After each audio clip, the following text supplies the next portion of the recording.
In this video, you will be guided through the correct way to fit your baby's Rhino brace. First, lay your baby flat on a bed.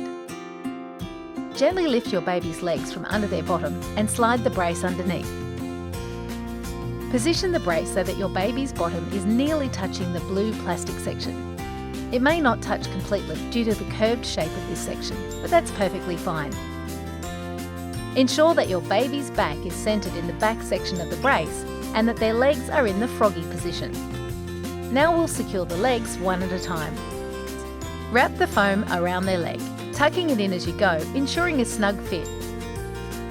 Hold the foam in place and fasten the leg strap, giving it a firm tug so that it is secure and will keep your baby's leg in place. As a guide, we'll usually allow space for one finger under the foam. Repeat the same steps for the other leg.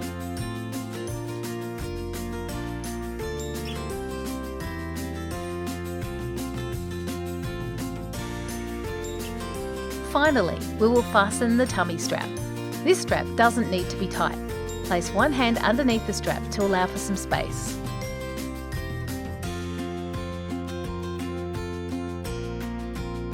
If you need any further information or help, please reach out to the pch Orthotics team.